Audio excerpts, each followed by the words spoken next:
Hey, good morning. This is Ken for Just For You, swagbagsandgifts.com. Um, we're waiting just a couple of minutes. Our guest is Crystal Phillips Pierce from CP Events and Productions. And we've invited Crystal to come join us this morning in order to discuss holiday events, how to create them. Her being an expert in this particular field, uh, she will share with us useful information, especially for businesses and social gatherings as we enter the holiday season here. Um, she has extensive experience in planning events, social events, anniversaries, and other major events within the Chicagoland area. And so we would be very happy to have her to join us in just a couple of minutes here and the like. And so while we wait for her, let's just kind of catch up on a couple of things here. Um, we are a gift e-commerce site, and so we specialize in creating gift baskets and the like. Hey, Crystal, how are you? I'm well. How are you? Okay, was just introducing you to the public here and giving them a little bit of your background that we invited you in and to discuss the holiday season and how to coordinate specialized business events. A lot of businesses during this particular time begin to plan and coordinate their social events, parties, and everything. And so, with the pandemic for the last couple of years, it seems like it's going on forever. Um, it has to. You have to turn actually now to experts in order to plan these events. It's not just a matter of getting a group of people together and saying, "Hey, we're going to have a party," because there's certain precautions, especially for businesses, and liability that can ensue from the coordination or promotion of these kind of events. So I invited you in this morning because we're going to be not only broadcasting this on YouTube, but we're going to be putting it on Facebook and Instagram and several other medias and LinkedIn, several other medias that we use in order to kind of spread the word and get it out there. And a lot of these are business people and they own various corporations and the like, and they need to have this information. And so, to me, you're an expert in this field. You have a lot of experience in dealing with groups and people. So, we want to get your input on how best to proceed at this particular time. What is your go to advice for businesses planning these holiday events and parties now? How to stay safe and how to still have a very good time as the holidays come into play here? What would be your best advice? Well, the first thing I would say is to book vendors now. Okay. Book them early, early, early. If you haven't done it already, do it within the next week or two, because you're competing not only with everyone who's doing a holiday event, but events are in full swing now. People are really excited to get out there. So there's more people doing events than ever before. So there's a lot of competition out there with vendors. So especially with catering and, getting any branded items, because there's short supplies with products, book vendors early. Another thing I would say is that don't make assumptions that people have hand sanitizer. Don't make assumptions that people have masks. Have plenty of hand sanitizer everywhere, every table, every entryway, everywhere, bathrooms, everywhere. Also have disposable masks available, because oftentimes people don't have those masks. And something that nice that I've done for a couple of events is actually had branded masks. It was a nice giveaway. So their company logo can be on the mask. So it's not only, it's serving a dual purpose. It's marketing for your business, but it's also, a nice giveaway because we can all use masks. Mm-hmm. Yeah, yeah, okay. All right. So now, in that particular regards, is there a certain capacity that most professional event planners are looking at now? Are they saying don't go more than 50 people, 100 people to an event, or they're throwing the wide open, say, well, whatever the venue will hold, that's what you do. Okay, so how have you approached that, and have you had a definitive limit that you would deal with at this particular point in terms of the population of people on the event? Well, most venues right now have limited their number of people who can be in. So it really does depend on the venue that you select. What I like to recommend to people is to really consider a hybrid event. There's a number of people who are not comfortable being in-person events yet. And so I have done hybrid events where you have some in person and then some are virtual. So you have a screen and you have all of the AV in the venue wherever you're going to be. So, with events, I always say, do something. You've been to a million holiday events over the course of your life. So do something you've never done before. But also with events, experiential is really important, really getting people to dive into an experience. So with virtual events, for instance, one of my clients, long-term client, been a client about 14 or 15 years. We always did in-person events. And in 2019, we implemented in-person wine tasting with all sorts of wine and beer prizes and a taco truck. And it was really fun, sommelier on site. So in 2020, we couldn't do anything. But in 2021, we did a virtual wine tasting. Now, this is something that you can do either virtually or you can also make it hybrid. And so we had the sommelier at the vineyard. So we got to actually walk throughout the space virtually, and then do the wine tasting with the sommelier. I had the wine and wine accoutrements, from wine bottle opener to charcuterie, chocolate truffles, delivered to each person's door. Okay. So they could participate in the wine tasting, not only with the sommelier in the vineyard, but along with everyone else throughout the country. So this is a great type of event.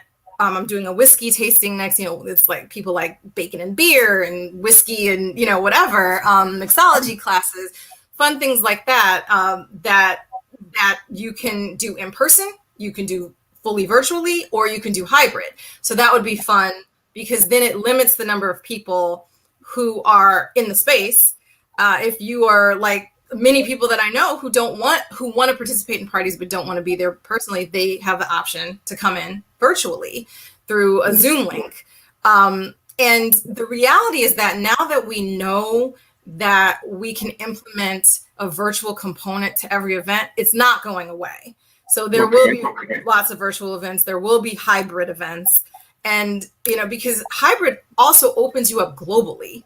Before, when you've had in-person events, you could only have that, that specific guest list that you invited. But now with a virtual or hybrid event, you can have global exposure easily and very inexpensively. So, it's something to keep in mind, but it also helps to limit the number of people who are in a particular space. So thinking about it from a hybrid point of view, how can we do this two different ways, and have everyone participate, but not be overwhelmed by too many people within a space. But then venues are going to limit you as well. I mean, they're going to say, if it's usually 150 that it, can fit in a reception style event, then they'll say, we can only do 75. So you usually have to nowadays, or for now, you have to reserve a room that's bigger than your needs in order to get, your need for social distancing. Right. Define hybrid event a little bit more clearly for me. Sure. I understand virtual event, but when you say hybrid, are you talking about some in attendance and then some virtual? Exactly. Right. Okay. Yeah. All right. Okay. Yeah. Okay. So thinking about it from that perspective, because again, people feel, not everyone, people don't want to be excluded, but not everyone feels comfortable being in person yet. So it allows them to do that. And doing a hybrid, yes, you have to think a certain way, but that's why people like me exist to help to come up with the ideas. All right. But it's a way to limit the number of people in the room and to make people more comfortable and to give you global exposure. Now you can invite staff or relatives that live across the country, but they can do it from the comfort of their own home. Okay. So how do you coordinate, let's say, entertainment through that kind of hybrid event or virtual event? How do you coordinate that? How do you set that up so that um, are the entertainers local, or do you coordinate no matter where they're at to be able that everyone is able to participate and see them and whatever? How do you do that? I mean, that takes a lot of coordination to do, just the magnitude of doing something like that. So, I mean, it does. And at the same time, a lot of entertainment options realize the time we're living in. And so they have those options for doing virtual or hybrid or in person, which is why I was able to do that wine tasting and deliver the wine and the food to each attendee's door, because these vendors realize if we want to be sustainable, we have to adjust to the times. So it's either my brain saying, negotiating and having a conversation with the vendor, this is how we can make it virtual, or these are the safety precautions we can do in person, to the vendor themselves taking it upon themselves because they want their business to succeed, and they're creating ways to participate in people's events virtually or in person. Plus, I mean, the reality is if you have an entertainer like a band or aerial artist or anyone, you're really not all up in their grill anyway, or you shouldn't be. Even before the pandemic, you shouldn't be on top of them. You should keep a respectful distance anyway. So, that keeps them safe. And, now we're talking about, I mean, that keeps them safe. If you've got an aerial artist, you don't want a foot kicking you in the face if they're spinning around on something. But so it keeps you from getting physically hurt, but it also keeps, keeping your distance just naturally out of respect, keeps you healthy from COVID as well. But I mean, any good entertainer, there were a ton of celebrities who, were accessible virtually and still are now in a way that they never were before. And a lot of entertainment from bands, singers, whatever. I mean, you see a lot of entertainment on TV. So being virtual is no different. So they can still be part of your event. And it's really about the setup. If it is in person or hybrid, have a nice big wide screen. All technology is set up to, you put in a cord, and you go on your Wi-Fi. All technology is set up so that you can stream it. And, it's like they're there. So let's talk a little bit about the budgeting for these kind of events. What, in order to produce these hybrid events nowadays, what kind of budget are we normally talking about, and cost per person, or, given, let's say, for instance, the wine tasting or the whiskey tasting event that you're talking about, where you had a virtual event with the vineyards or the wine, the sommelier, and the like. What kind of a budget were you looking at, and how do you figure that budget out in such a way that it was affordable and still lavish enough, and so to say, that it wasn't a cheap event?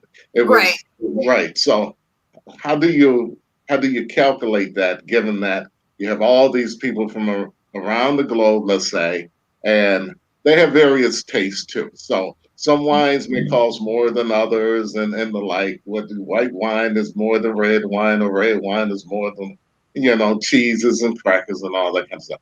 How did you figure out such a budget in that way as the event planner that was acceptable to your client, that didn't seem like it was off the rails? Right. Well, there's two ways. Either they give me a budget and I have to stay within it. And so the event is shaped that way, or they tell me everything they want to happen I Mm-hmm. figure out what the pricing is by communicating with vendors, and then I present the budget to them. This is what the cost is going to be. So, Okay. I mean, there's no one size fits all for events. Every single event is different. Venues are different prices. The entertainment, the whatever marketing and branding you're doing, Mm-hmm. the food, everything has a different price depending on how many people you're going to have, what region you live in. Mm-hmm. It all changes what the pricing is going to be. So there's no like menu, like, okay, this is what it's going to cost. But usually a client knows how much they want to spend. Okay. They give that to me, and it's up to me to make it happen within that budget and to make it lux. And Okay. it's always, for me, it's always about the perception. Okay. So but when you hire an event producer like me, we also have a lot of established relationships with vendors, so we can get discounted pricing that you can't necessarily get on your own. Right. We have a lot of tricks of the trade Mm-hmm. that I've been doing this for more than 2 decades, so Yeah. um, I've been doing it for a while, and I've done it. I started out with the National Urban League, and they were in New York, and I was in Chicago, and I was doing Okay. their events for their young professionals across the country. Many Okay. of the events I attended, some of them I didn't even attend. I'd produce it and not even attend it. Okay. So but yeah, it's usually they have a budget. I have worked with some establishments like investment bankers and wealth managers where there's no budget because Okay. spending $100,000 on an event is a spit in the ocean for an investment banking Yeah. company. Okay. But regardless of what the budget is, and I've worked with very small budgets all the way to six-figure budgets on events, Mm-hmm. regardless of what the budget is, it's always going, when I produce something, it's a reflection of me. So it Yeah. is always going to be stellar. I'm always going to give it my all and present the best thing to you that I possibly can present. And again, I have these relationships. So there's a lot of things that might be expensive to a consumer just walking in off the street, whereas I've been working with these people for 15 years, and I'm like, hey, can you throw this in this year, or Yeah. this time for me? Yeah. There's a lot of quid pro quo, and Yeah. that helps with the budget as well. Sure. Sure. I understand it. Tell me a little bit about how this pandemic has impacted your business now, up until this particular point. It appears that we're starting to come out of it somewhat, yet we still seem to be going back into it in another sense of the word because of so many unvaccinated individuals in the country. And we have crises on a couple of fronts that are taking place here. But how has this directly impacted your business now? Is your business growing, or is it at the same level that it was, let's say, 6 months ago or a year ago? Are you busier now than you was last year, or are you less busier? How has it really impacted you now at this I particular am busier than I've ever been before, because anyone who couldn't have an event in 2020 is having events now and Okay. making up for lost time. I'm actually doing some class reunions next month, and they're covering all the reunions that should have happened in 2020 as well as all the reunions in 2021. But last year there were a couple things that happened. Either the business didn't have the budget to do something new. They wanted to, or even do an event at all, because they needed to make sure that they could stay afloat. So, and Mm-hmm. events weren't the priority, understandably so. And then I had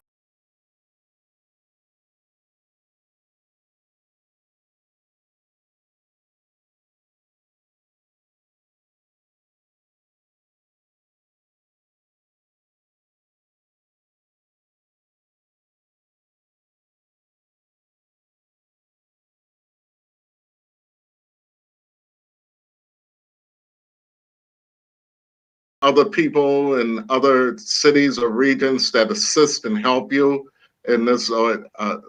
How do you do that? I mean, I understand that you have the vendors, but I'm quite sure there's some aspects of what you do that you need uh, boots on the ground, let's say. yeah.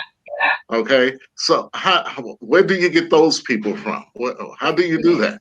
So yeah, there are relationships with throughout the country. But I mean, it's easy. My career started that way. My boss was in New York, or the National Urban League was in New York, and I was planning these events across the country from Chicago. Mm-hmm. It really, each client, like each event, is different. Each client is different.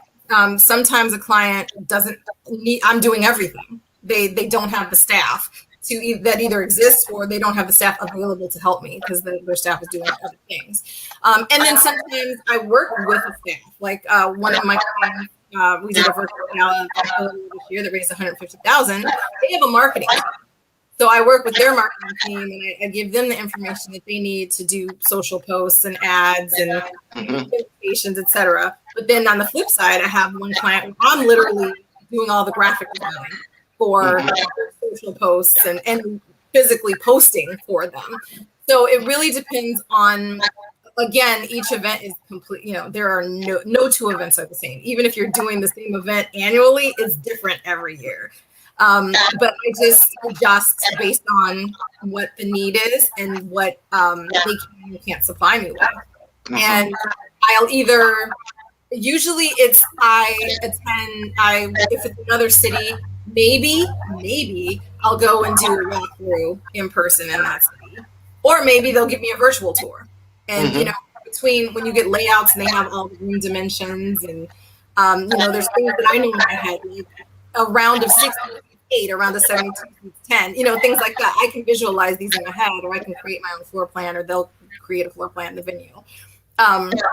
So that I don't have to physically be present to do the walkthrough in the venue space to select it.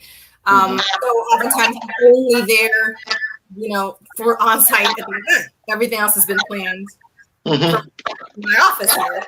Or there's times when I don't show up at all. I plan the entire event, and maybe the budget doesn't exist, or they simply don't need me to be physically present. And I will give all of the information to debrief the team on everything they need to know on site, and I will have set up everything that's needed for the event. So they walk in already ready. And I'm always by cell phone, even when I'm physically present in the space. Sometimes the staff from the venue is calling, maybe on the opposite side of the building or something. But events that's the beauty of events. They can be planned anywhere. It's the beauty, and then I've been on vacation and had clients calling me because I can literally do the event from anywhere. So that's what I love about it. You don't have to be there to plan it. Now, I know that you have an event coming up next week. You briefly mentioned that to me. A golf tournament of some type that you were telling me about that you have coming up on the 25th. What is that about briefly? Is that a charity event or a promotional event, or what kind of event is that? Yeah, it's a fundraiser for a wrestling foundation, actually, and they award college scholarships to high school wrestlers. They don't have to be wrestlers in college, but and they don't have to necessarily go to college. It's college or trade school.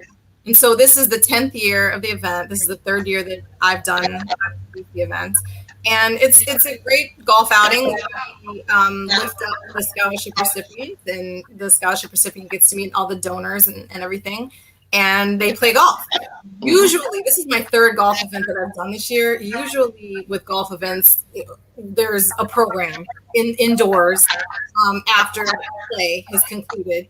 But this year, everyone has opted out of having that because of COVID.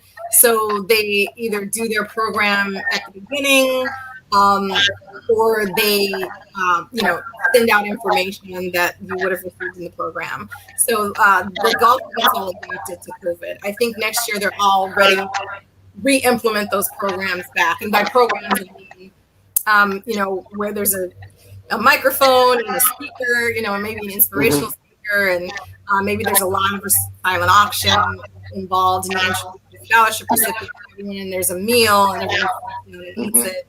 Those were all kind of negated this year, to keep everybody safe. Because in a golf event, you're pretty spread out. So that's why even last year I was doing golf events all year. Because that was something that couldn't be done during COVID, because you're just with your foursome and you can just have your own cart and never touch it. And they got rid of everything that was common touch, like the flag on the course, Hmm. So, but yeah, it's a fundraiser, and it's for a good cause. I do a lot of work with nonprofits, and I do a lot of work with corporate, and I do private events as well. So Okay. I Are love you it because I are get you to see a range of everything. are you expecting a lot of people at this golfing event next week? Around 100 people. Around 100 people. That's pretty good. Yeah. That's pretty good. So are tickets still available to it, or can people Yeah. donate to it, or? Yeah. rchwf.org is their website. Yes, there's still spots for foursomes for individual golfers. There's donations, raffle, and it all goes to a good cause. And I Okay. promote all of my public events. Hmm. I promote all of my public events on my social as well. I don't promote private events because obviously the guest list is Right. private. Yeah, it is a But I private will event. like post, maybe a nice centerpiece or a great shot afterwards because it is a Hmm. private. But I know Okay. you wanted me to have some information. Right. Here. So yeah, I wanted you to have that information. And as you can see, ladies and gentlemen, CP Event Design and Production, telephone number 708-250-0342. And you can contact Crystal Phillips directly if you have an event that you want to discuss with her, especially business and social events that she's an expert in. Crystal, thank you so much for your time today. This is going to broadcast today, and then this will be uploaded to Facebook and the others next Saturday. Okay, so we're going to upload this to YouTube today, to our channel on YouTube today, and then the other platforms will be uploaded next Saturday. Okay, and again, thank you. Just one final note: how's the family doing? They're good. My oldest is on his college campus finally, Okay. and my What youngest college? is in What college kindergarten. is he attending? He's at Illinois State. He's Okay. majoring in environmental science and sustainability, and double major wildlife biology. Oh, that's great. He's gonna That's save the planet. yes. Well, we need to save the wildlife too, because we. Oh yeah, it's part of our ecosystem, right? Yeah, he can come down here. We have plenty of wildlife down here. We have Oh, he lions. love it. Yeah, We have lions, bears, and tigers. yeah, he love it. He really is interested in ornithology, birds. Yeah, we have a But I lot mean, of all of different it is birds so too. important, right? We need it all. We need it Yeah, all. yeah, Well, yeah. hopefully we'll be able to start, planning for you soon. Hopefully. Oh yeah, hopefully. I'm still talking with Diane about it. She's not set really on having any more events right now, but we'll 100%. see. You will see.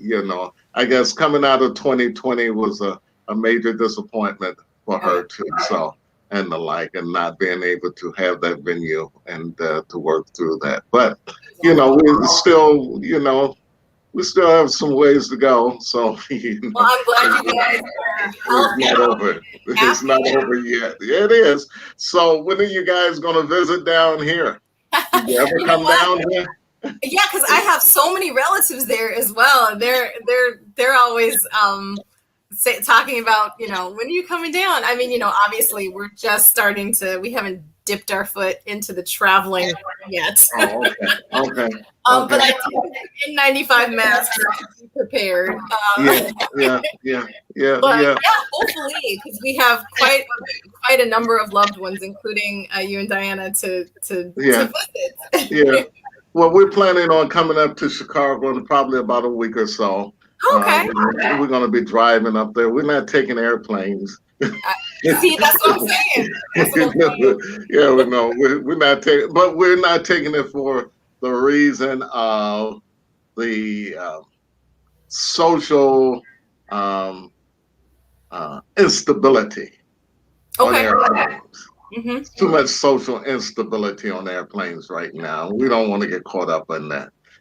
People not wanting to wear their mask or defiant and aggressive and that kind of Social thing. distancing. Not right. No. We've taken a couple of trips recently. One to California. We've been back to Chicago once on the airplane. It wasn't like that, but now it's kind of really kind of gotten out of hand a little bit. So we want to err on the side of caution and kind of stay off airplanes until they uh, kind of get better control of what's going on with it. And then people kind of settle down, which hopefully, as more people get vaccinated, then, maybe the rules will be a little bit more relaxed in terms of masks, because masks seem to be the tipping point for a lot of aggression and stuff. Yeah. And I don't understand that. So, but, I don't either. I mean, my oldest was supposed to go to China last year, and he had purchased. This was before COVID, so he's supposed to go in March, and they'd been planning the trip for 2 years.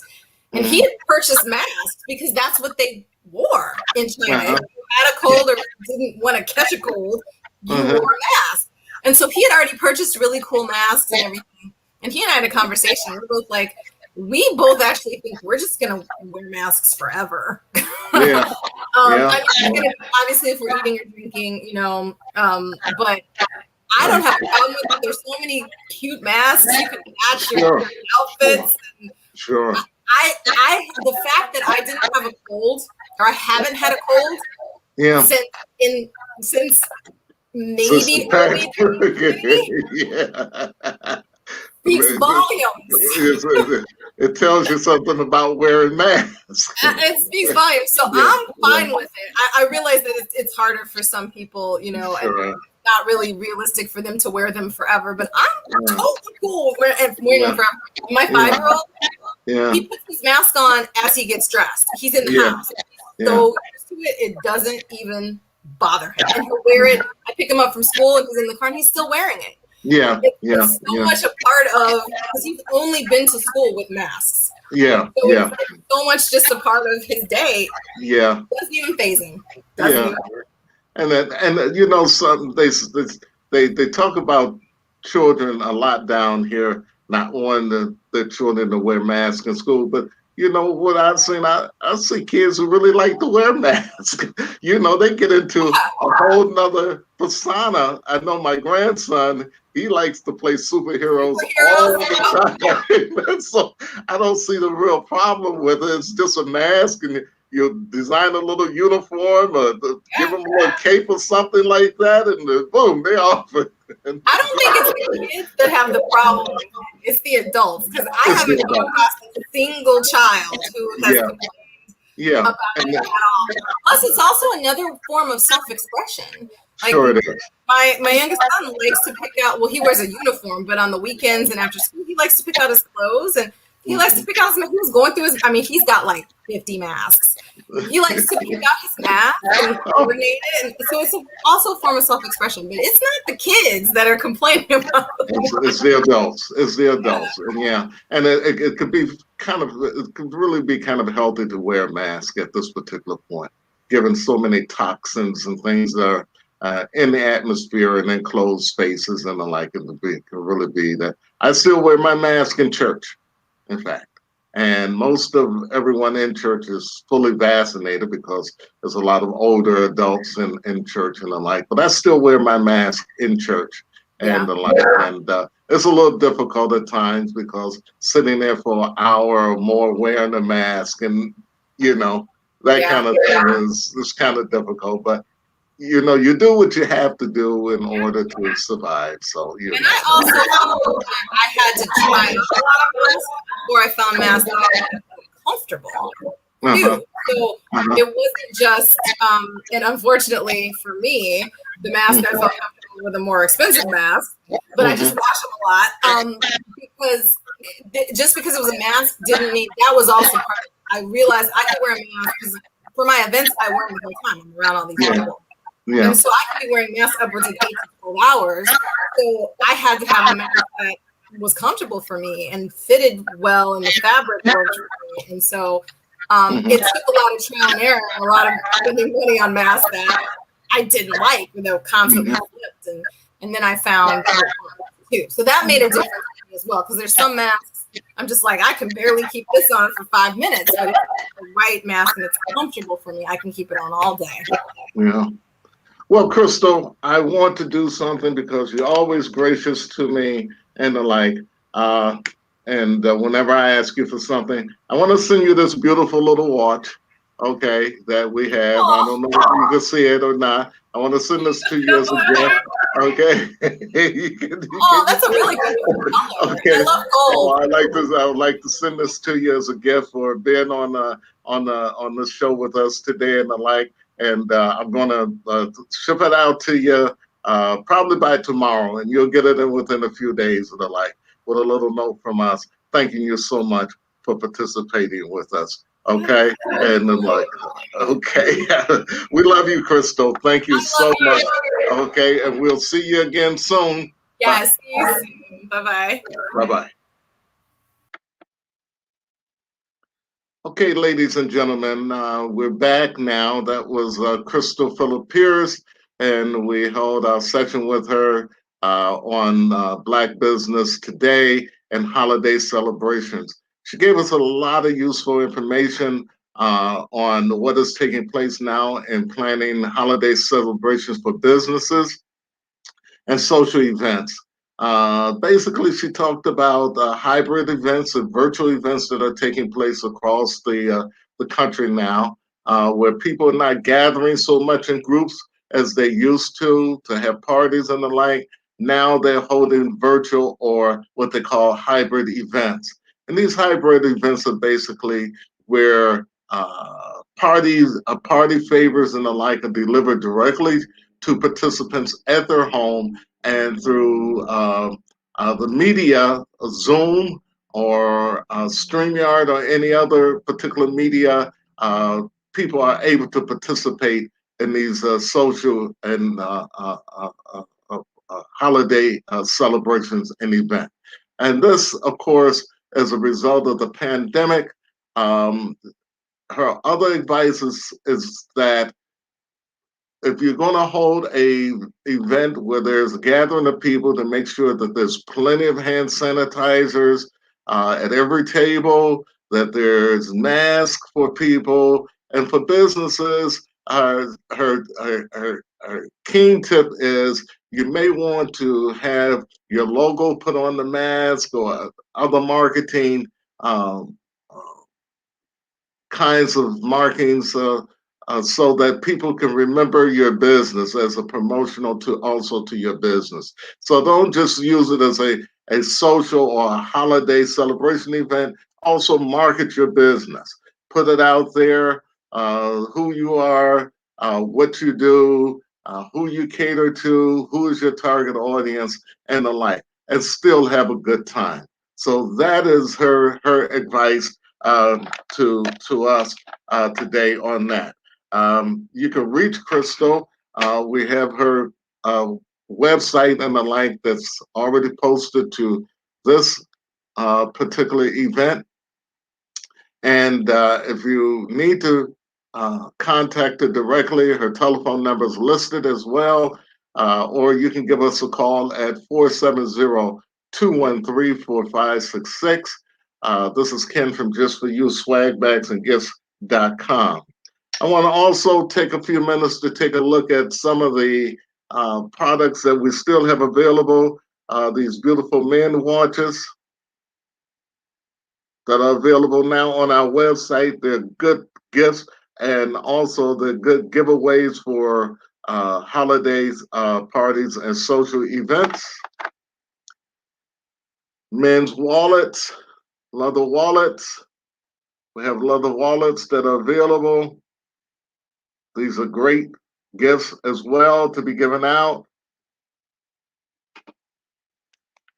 Women watches. These are great party favors and gifts to be given out.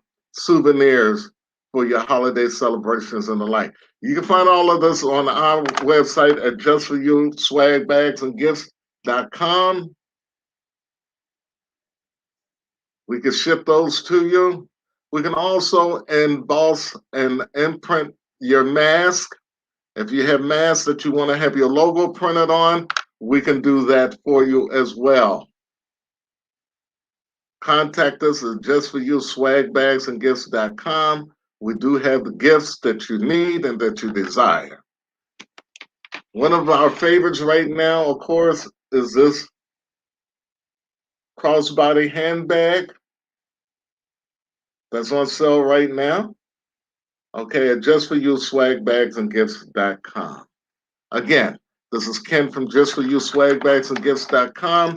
Our telephone number is 470-213-4566. We enjoyed having you with us here today, and we'll see you again next week.